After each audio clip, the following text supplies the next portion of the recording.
Sitting behind a desk or a laptop or even a journal can really mess with your body. Hey guys, I'm Marilyn and welcome back to my channel. Today we're going to be talking about taking care of your body while writing a book. Before I dive into today's tips, be sure to hit that subscribe button and ring that little bell if you want writing advice videos every single Friday. So first up, replace that fourth cup of coffee with a cup of green tea. So coffee is great, it actually has a lot of health benefits itself, but it can spike your heart rate, cause anxiety and lead to insomnia. So I know writers basically live on caffeine, most writers, but you can get that same energy boost from green tea as well. Green tea actually also contains caffeine, but it provides longer lasting energy. Plus, green tea has a lot of other health benefits like boosting your immune system, speeding up your metabolism, and maintaining oral hygiene. You can find an article about the benefits of green tea in the description box below.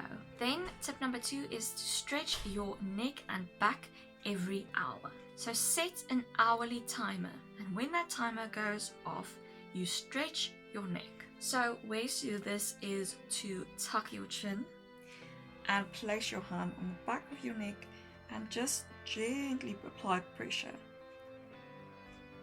Not a lot of pressure, don't pull at your neck. You can also go to the side and just rest the arm on top of your head, and to the other side. Keep it for a little longer than I'm obviously keeping it at the moment, I'm just showing you. You can also tuck your chin so that it is facing your underarm and place the arm above as well, and to the other side. And then one that helps for me because I have neck problems and it's gonna look a little wacky, but you tuck your chin as far as it can go and then you press it back to the side and to the side. And that really helps for these muscles right under your head. And then also roll back your shoulders a few times. Maybe do something like this.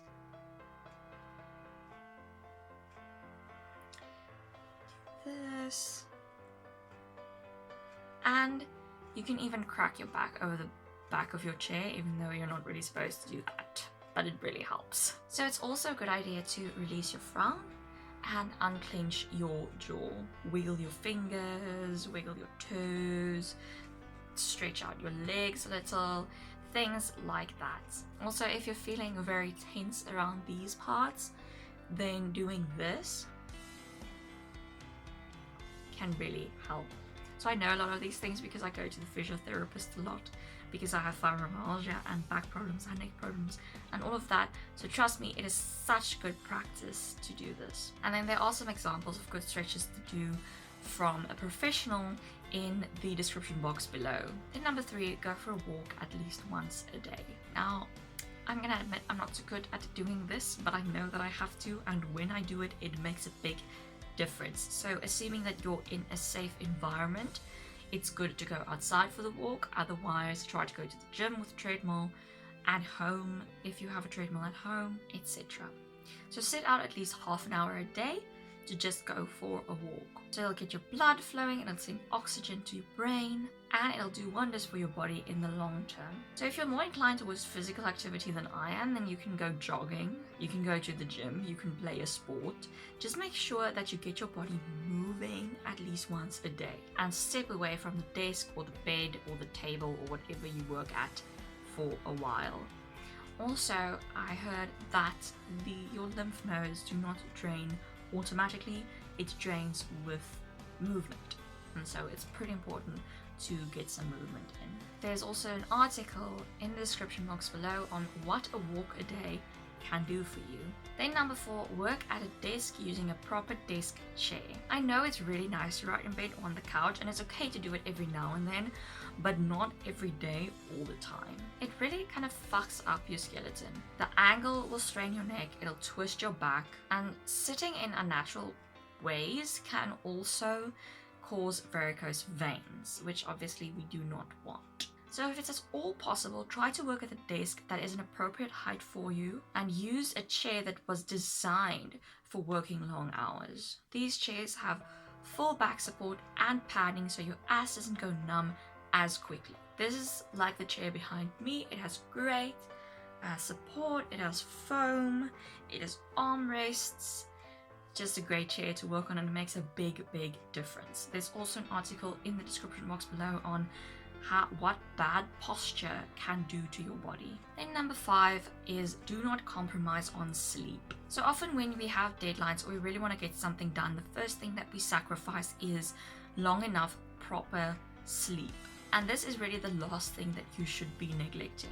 Sleep will rejuvenate your body and your mind. Trust me, you'll have a much better writing day after getting a good night's sleep. Now, this doesn't mean that if you're a night owl, you can't write late into the evening, but make sure that you then have the time to sleep in the next morning. Don't do a late night writing spree on the evening before you have to get up at 6 a.m. in the morning. Also, try to do something relaxing 30 minutes before bed. This will help your brain shut off and help you to sleep better. You can do some meditation, you can play some deep sleep music, you can read a book, whatever floats your boat. Just don't do work and then suddenly have to go to sleep. Green tea also actually helps with falling asleep, even though it has caffeine, which is weird, but it works.